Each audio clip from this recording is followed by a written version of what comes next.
आप इस कीचड़ के बीज को बड़ी चाव से खाते हैं। ये बीज पानी में उगने वाले पौधों में पाया जाता है और आज हमारे डाइट प्लान का एक इम्पॉर्टेंट पार्ट बन गया है, जिसका वैज्ञानिक यानी साइंटिफिक नेम यूरेले फेरोक्स सीड है और अंग्रेजी में इसे आप लोटस सीड या गोरगोन नट्स के नाम से भी जानते होंगे। आसान हिंदी भाषा में हम इसे मखाना कहते हैं।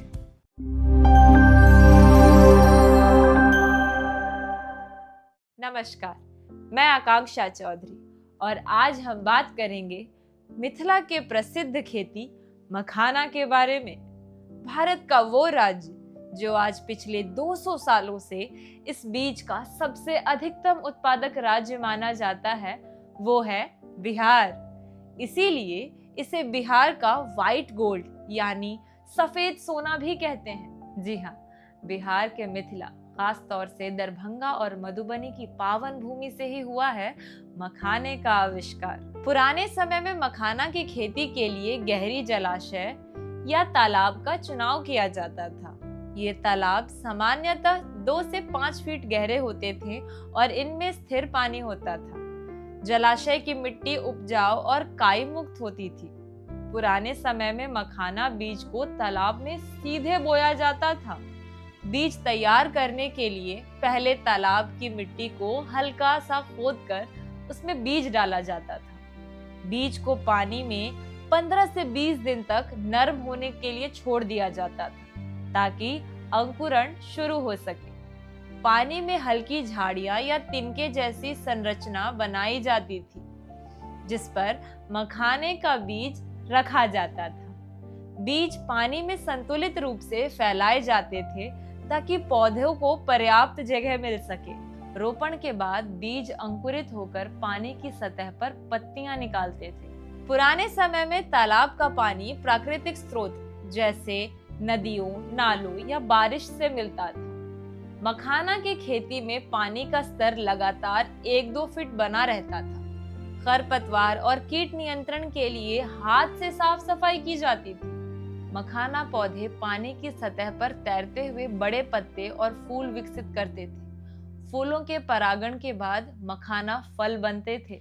पुराने समय में ये पूरी प्रक्रिया प्राकृतिक तरीके से होती थी, बिना रासायनिक उर्वरक या कीटनाशक के। जब मखाना के फल पूरी तरह से पक जाते थे तो उन्हें हाथ से पानी से निकालकर सुखाया जाता था। फल को धूप में सुखाया जाता था, फिर इसे हथौड़े या पिटाई करके बीज अलग किए जाते थे। इस प्रक्रिया में बीज बाहर निकलते और तैयार मखाना मिलते। पुराने समय में मखाना को मिट्टी के बर्तनों या जूट के बैग में संभाल कर रखा जाता था। ठंडा और सूखा स्थान इसे लंबे समय तक सुरक्षित रखता था।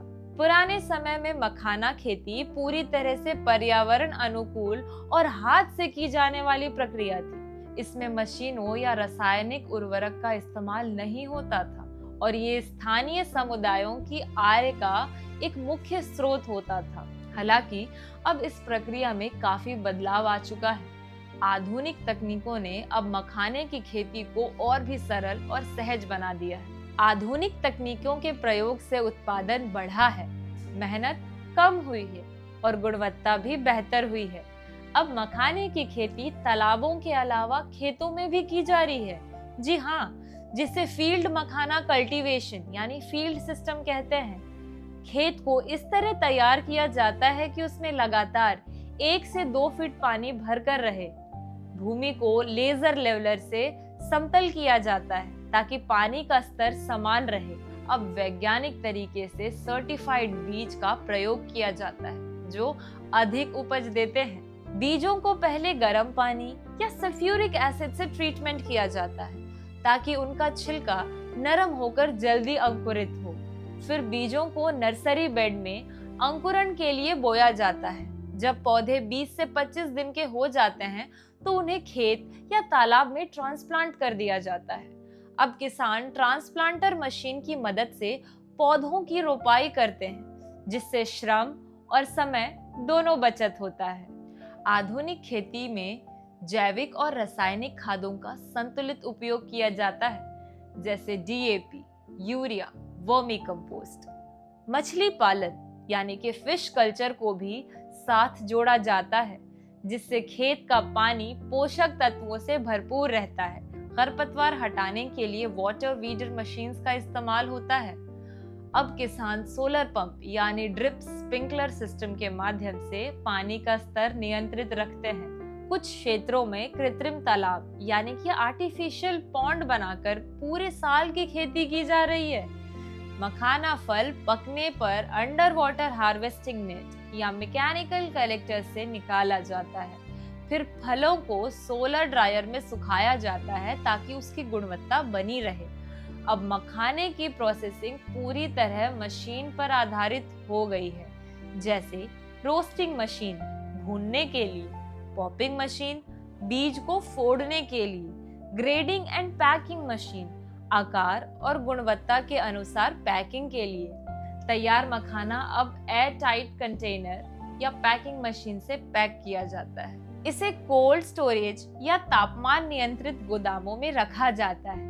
मखानों को अब ई-कॉमर्स प्लेटफॉर्म, विदेशी बाजार और सुपरमार्केट्स में मार्केटिंग के लिए बेचा जाता है। ये makhana rich in protein, fibre, minerals और एंटीऑक्सीडेंट होने के साथ साथ low in calories and fat और ब्लड शुगर लेवल को कंट्रोल कर सूटेबल फॉर डायबिटीज भी है।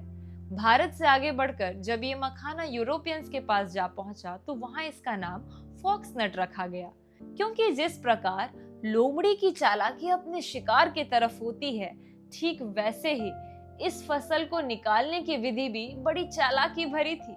सात्विक आहार की श्रेणी में इसकी गिनती है, इसीलिए इसे व्रत के दिनों में बड़े आसानी से खाया जाता है। 20 अगस्त 2022 में मिथिला मखाना को ज्योग्राफिकल इंडिकेशन यानी जीआई टैग प्रदान किया गया, जिससे अब इसकी विशेष गुणवत्ता, स्वाद और पहचान को कानूनी रूप से मान्यता प्राप्त कर मिथिला के किसानों की आय एवं निर्यात को बढ़ावा दिया गया। अधिकृत उपयोग पर अब प्रतिबंध रहेगा, यानी केवल मिथिला क्षेत्र में उत्पादित मखानों को ही मिथिला मखाना कहा जाएगा।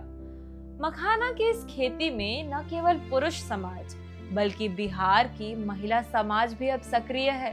यही कारण है कि इस सफेद सोने की उपज आज बिहार के 3 लाख से ज्यादा किसान परिवार पूरी जोरों शोरों से कर रहा है, और करे भी क्यों ना।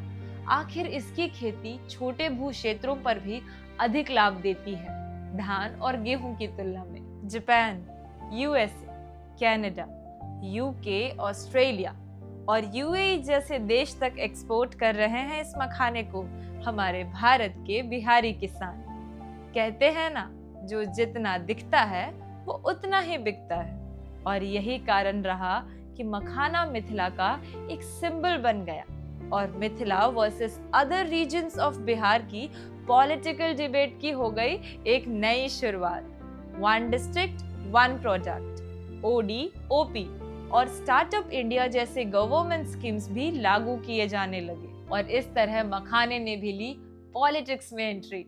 आपकी जानकारी के लिए बता दें कि ये एक मखाना अलग अलग देश में अलग अलग रूप से सर्व किया जाने लगा। यूनाइटेड स्टेट्स एंड कनाडा में इसे चीज, चिली लाइम और कैरामल फ्लेवर के साथ पॉपकॉर्न के रूप में इस्तेमाल किया जाने लगा, तो वहीं यूनाइटेड किंगडम में इसकी marketing vegan and gluten free snacks के तौर पर होने लगी। जापान और चाइना वालों ने इसे dessert, soups and herbal medicine के रूप में आम जनता तक पहुंचाया।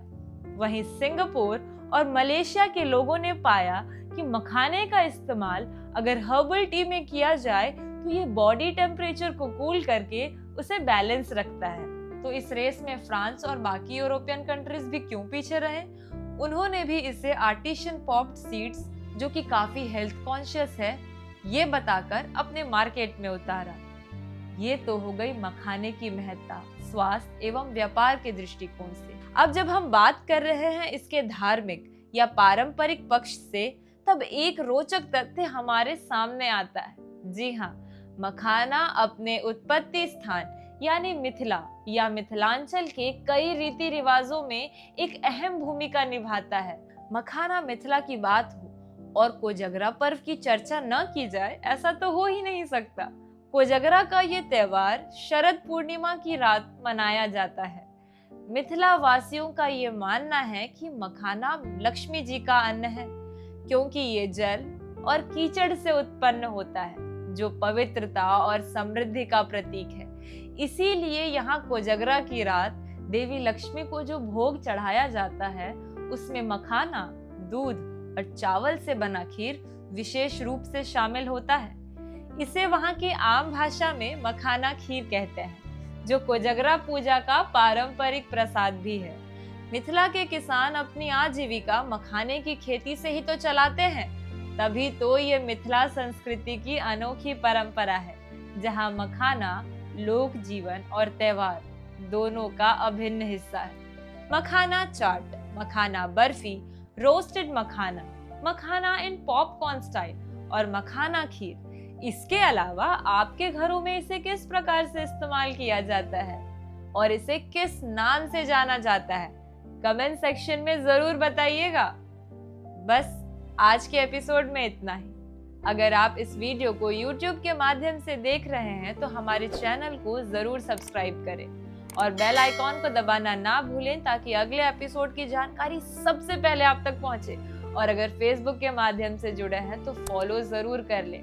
आपसे फिर मुलाकात होगी, तब तक के लिए अलविदा। पल पल दिल के पास तुम रहते हो।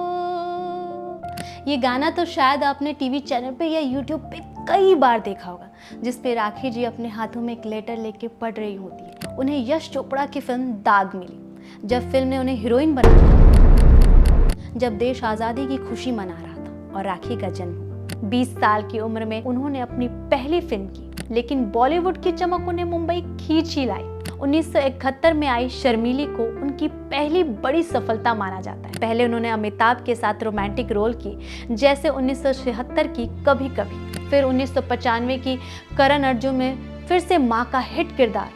1973 में उन्होंने मशहूर गीतकार और निर्देशक गुलजार से शादी की। उन्हें 3 नेशनल अवार्ड मिला और 2003 में उन्हें पद्मश्री से नवाजा गया।